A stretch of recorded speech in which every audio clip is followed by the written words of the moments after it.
Hello everyone, Sumbal ने फैसला कर लिया कि अब वो तबरेज को इस घर से निकाल देगी। क्या सुंबल इस मकसद में कामयाब हो पाएगी? तबरेज के जाने के बाद सुंबल की क्या हालत होगी, ये सब कुछ आज के वीडियो में बताएंगे। जो नए लोग हैं मेरे चैनल पे, जल्दी से चैनल को सब्सक्राइब कर दें। तबरेज अदन को बाहर घुमाने के लिए लेकर जाता है तो नुकरानी आकर सुंबल को ये सब कुछ बता देती है। सुंबल को बड़ा गुस्सा आता है। कुछ देर के बाद सुंबल की दोस्त सुंबल के पास आती है और वो अदन और तबरेज के बारे में पूछती है तो सुंबल उससे बताती है कि तबरेज अदन को बाहर लेकर गया है। दोस्त जब ये बातें सुनती है तो वो मजीद सुंबल को भड़काने की कोशिश करती है। कहती है कि भाई तुमने इन लोगों को इतनी डील देकर रखी है, सब कुछ तुम्हारा है, ये दौलत पैसा हर चीज तुम्हारी, और तुम्हारी दौलत के ऊपर ये लोग ऐशो इज्जत कर रहे हैं, तुम्हें इस बारे में सोचना चाहिए।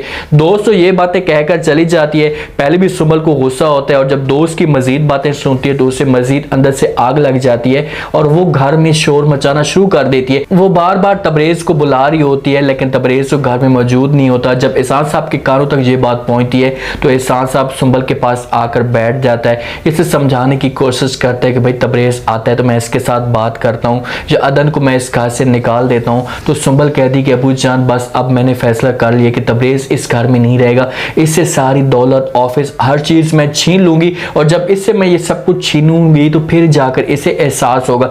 सुंबल ने तो ये सब कुछ अहद कर लिया लेकिन एहसान साहब ये चीजें नहीं चाहता। इस वजह से नहीं चाहता कि भाई तबरेज अब यहाँ से चला गया तो मेरा जो बिजनेस होगा वो सारा का सारा बर्बाद हो जाएगा, और वो अदन के साथ भी मजीद जुल्म नहीं करना चाहता। सुंबल को दिलासा देकर आ जाता है, बड़ा परेशान होता है। उसके जहन में जो अजीब तरह के ख्यालात जा रहे होते हैं क्योंकि एक तरफ से उसकी जो बीमारी है वो उसे खाई जा रही है और दूसरे सुंबल की हालत जो है इससे नहीं देखी जा रही। तो थोड़ी देर के बाद तबरेज जब आता है तो तबरेज को एहसान साहब अपने पास बुलाता है और कहते हैं कि भाई तुमने हमारे साथ कितना बड़ा फ्रॉड किया या कितना बड़ा धोखा किया।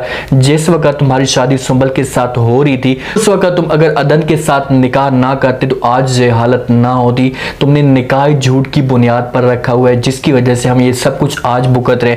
तो वहां पर थोड़ा बहुत तबरेज को एहसास तो होगा लेकिन अब उसके दिल में जो है ये बात बैठ चुकी है कि अगर सुंबल मुझे इस घर से निकालना भी चाहती है तो मुझे कोई फर्क नहीं पड़ता, अदन को इस घर से किसी भी सूरत में नहीं निकालूंगा।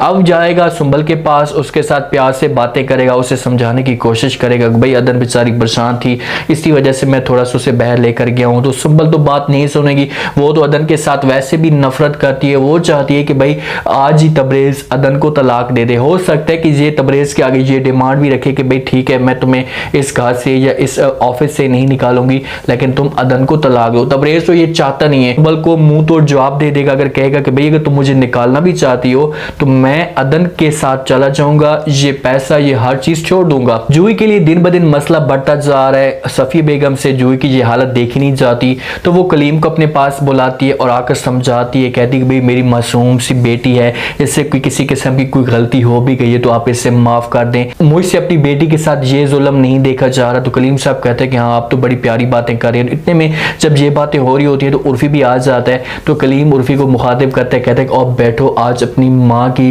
प्यारी सी और मासूम बातें सुनो। जब सफिया बेगम ये बातें सुनती है तो वो खुश हो जाती है कि भाई आज मैं हमारा जो है दामाद हमारी तारीफें कर रहा है। लेकिन आगे से उर्फी को कहते हैं कि आज की यही बातें माँ ने अपने बेटे को बताई होती तो आज जो है उस बेचारी मासूम का जो है घर बर्बाद ना होता। वो शफक के बारे में बात कर होता है। जैसे जूही ये बातें सुनती है और सफिया बेगम ये बातें सुनती है तो उनका जो मुंह होता है वो लटक जाता है। कलीम साहब इन्हें एहसास दिलाना चाहता है जिस हिसाब से सफिया की बेटी के साथ जुल्म हो रहा है और उसका जो दिल है कलेजा अंदर से फट रहा है तो इसी तरह किसी और की माँ का भी कलेजा अंदर से फटा होगा। जिस वक्त इसने शफक का घर बर्बाद किया, अदन के साथ इतना बड़ा जुल्म किया, उर्फी को तो पता है कि भाई अब इन लोगों को एहसास तो होना नहीं है। कलीम ये बातें कहकर चले जाएगा। अगर कलीम जूही को साथ लेकर जाता भी है तो कलीम की डिमांड यही है कि जब तक जूही मुझे पैसे नहीं देगी मैं जूही को साथ लेकर नहीं जाऊंगा। तो जूही मजबूर हो जाएगी और कुछ ना कुछ ऐसा कदम उठाएगी जिससे वो अपने पैसे हासिल करेगी क्योंकि उसे जो रास्ता है वो सामने से नजर आ रहा है। उसकी आंखें खुली हुई हैं, उसे हर चीज का पता है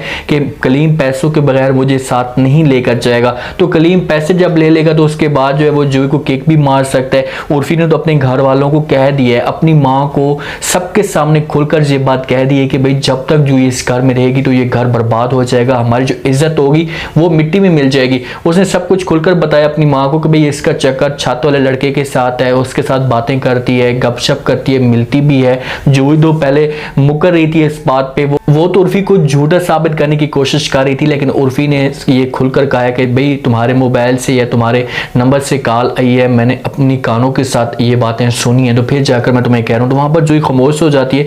अब शफक की माँ ने शफक से माफ़ी मांग ली है, क्योंकि शफक की माँ का भी कसूर था शफक को भड़काने के लिए, शफक का घर बर्बाद करने के लिए। शफक की माँ भी आ जाती थी जोई की बातों पे, उसकी बातें मान लेती थी। उर्फी का अदन के साथ ताल्लुक है तो शफक का माइंड और भी ज़्यादा ख़राब हो जाता था और उसने यही फैसला किया था। अब माँ जो है शफक को कहती कि भाई मैंने तुम्हारी फैसला कर लिया कि जल्द से जल्द जब तक मैं ज़िंदा हूँ तो तुम्हारी जो है शादी का मैं फैसला करती हूँ। तो ये बात जो है अब सफ़िया बेगम तक पहुँच जाती है, जोई तक भी पहुँच जाती है। तो सफ़िया घर में शोर मचाना शुरू कर देती है। यकूब आता है और इसके पास आकर पूछता है और जोई भी पूछती है भाई क्या हुआ। तो सफ़िया जो है वो जोई को कहती है भाई तुम्हारी जो खाला है उसने अब शफक की शादी की बात कर ली है, वो शफक की शादी करवाना चाहती है। साथ में जब उर्फी मौजूद होता है, उर्फी ये बातें सुनता है तो उसे अंदर से तकलीफ होती है, क्योंकि वो शफक के साथ सच्ची मोहब्बत करता था, इसके साथ मुखलिस था। जब शादी की बात आएगी तो हो सकता है कि उर्फी जाए और जाकर मुलाकात करे, कुछ ऐसा सीन पैदा हो जाए जिस पर शफक और उर्फी की फिर से शादी हो। साहब बड़ा परेशान है अपनी बेटी की वजह से और वो अदन को भी अपनी बेटी समझना शुरू हो चुका है। उसकी बेटी इसके आगे जिद लगाकर बैठी हुई है कि तबरेज़ को तुम इस घर से निकाल दो और अदन को भी इस घर से निकाल दो। अदन की वजह से उसे पता है कि बच्ची को संभालेगी और तबरेज़ जो है पूरे बिजनेस को संभालेगा, तो वो ये कदम नहीं उठाना चाहता। लेकिन जब सुंबल इसके सामने बार बार जिद करेगी, इसे धमकी देने की कोशिश करेगी, तो हो सकता है कि एहसान साहब तबरेज़ को और अदन को इस घर से निकाल दे। और जैसे ही ये लोग इस घर से जाएंगे तो फिर जाकर बाद में जो है वो सुंबल को एहसास होगा। जब तबरेज़ अपने घर में जाएगा, माँ इसे देखेगी और इसका बाप इसे देखेगा अदन के साथ, तो माँ जो है उल्टा और भी ज़्यादा जो है वो तबरेज़ के ऊपर इल्ज़ाम लगाना शुरू कर देगी। उसको तरह तरह की बातें सुनाएगी कि भाई अदन जहाँ पर भी जाती है उस घर को बर्बाद करती है, तुम्हारा अब ये बिजनेस या ये सुकून उसने बर्बाद कर दिया, हमारा अब क्या होगा। लेकिन तबरेज़ अपनी माँ को कह देगा कि भाई मुझे अब ये दौलत या ये ऐशो इशरत नहीं चाहिए, मैं अब अदन के साथ रहना चाहता हूँ, मुझे सुकून चाहिए।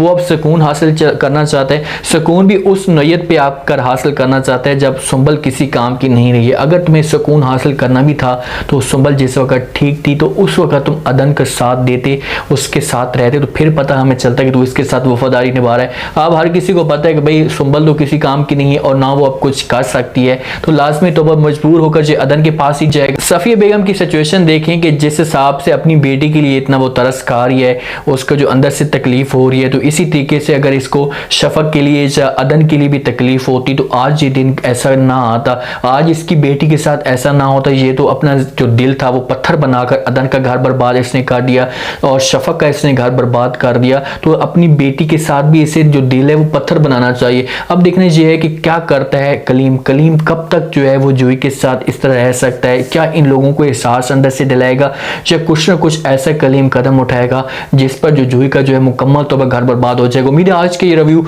आज का ये टीजर आप लोगों को पसंद आएगा। आपने कमेंट सेक्शन में अपनी कीमती लाजमी बताने का आपको क्या लगता है कि क्या सुंबल जो है हमेशा के लिए इस घर से तबरेज़ को और अदन को निकाल देगी या क्या सिर्फ अदन को निकालेगी। अगर अदन को निकालती है तो क्या तबरेज़ भी जो है वो अदन के साथ चला जाएगा। अगर जाता है तो उसके बाद सुंबल की क्या हालत होगी, सुंबल को कैसे अपनी गलती का एहसास होगा, क्या ये अपनी जब इसे गलती का एहसास होगा तो ये अदन के पास जाकर माफ़ी मांगेगी। ये सब आपने बताना और चैनल को लाजमी सब्सक्राइब कर दें। अपना खास ख्याल करें, दुआओं में याद रखें। मुझे दी इजाज़त, अल्लाह।